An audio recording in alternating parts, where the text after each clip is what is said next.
She stood in my kitchen like she owned it. One hand on the marble island, the other clutching her fake designer bag. Her tone was clipped, almost rehearsed. "My son's family will be living here now," she said, "so get out."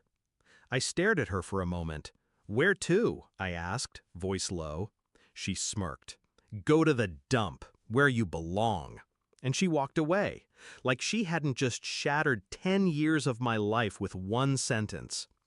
I didn't fight. I didn't scream. I just picked up my keys, grabbed my bag, and left. But I was smiling, because her words weren't a victory. They were a trigger. I met Daniel in college.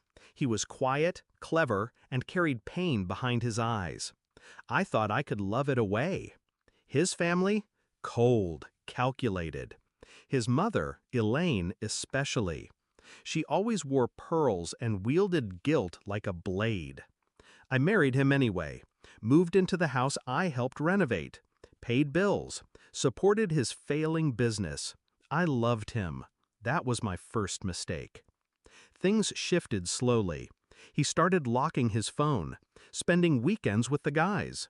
Then came the whispering, the phone calls that stopped when I entered the room. I found the texts on a Sunday night. "Elaine, she's gotten too comfortable. Time to remind her she's just temporary." Daniel, "Already planning it. Paperwork's almost done." Elaine, "Don't forget to change the locks after she's gone." My hands didn't shake. My breathing didn't change. I just sat in silence, staring at a decade unraveling in one thread of texts. He was trying to kick me out of my own home. The deed, in his name, yes. But the down payment? My inheritance. My mother's deathbed gift. And they thought I'd just walk away? No, I would disappear. But only to sharpen the blade. First move, I left. Without a word. That disarmed them. They assumed I'd run to a friend, a shelter, maybe the dump his mother suggested. Instead, I went to my lawyer, the real one, the one I'd kept on retainer since the first time Elaine hinted at a prenup loophole. Turns out, my name wasn't on the deed, but neither was Elaine's. And Daniel had used joint funds, my income, to pay the property taxes. Community property, marital assets, traceable transfers, all legally documented. I had the blueprint to dismantle them. While they were busy moving their suitcases in, I froze the joint accounts. While Elaine redecorated my living room, I had a forensic accountant flag Daniel's business loans, the ones I co-signed. And while they slept peacefully in the bed I once shared with him, I filed for an emergency injunction to block the sale of the house. Daniel was blindsided. Elaine was furious. But legally, they couldn't touch a cent. I wasn't just fighting back. I was setting the table for a feast of consequences. A week later, court day arrived. I wore black. Simple, controlled. Elaine showed up overdressed. Daniel looked confused. He tried to greet me with a pathetic smile. I walked right past him.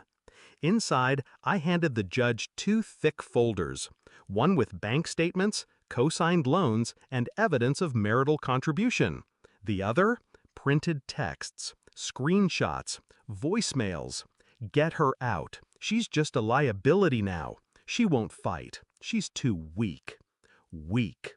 That word echoed through the courtroom like a ticking bomb. When I finished reading the messages aloud, the silence was suffocating. Even the judge leaned back. Then I made my final request: exclusive occupancy of the home, division of assets, and restitution. The ruling? Swift, brutal, beautiful. Daniel lost the house. Elaine was barred from the property. The accounts were split, favoring me due to documented financial abuse. His failing business? Frozen, pending investigation. I left the courthouse without looking back. That night, I returned to my house, alone. The locks had already been changed. By me. Elaine tried to come back 2 days later. She stood outside, banging on the door, screaming, threatening. I opened the curtain just enough for her to see my face. Then I smiled and closed it. Daniel called. Once, voicemail. His voice cracked as he said, "I didn't think you'd actually do this." No. He thought I'd beg, cry, grovel. But I don't cry anymore. I calculate. Now, they're gone. Elaine had to move back to her sister's studio.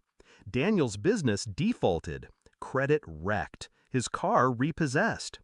I heard through a mutual friend he's couch surfing. No savings, no stability, no one left to leech off. Me? I repainted the walls. Got rid of every piece of furniture that carried their stench. Turned the guest room into an office. I sleep with the windows open now. The silence is freedom. Final reflection.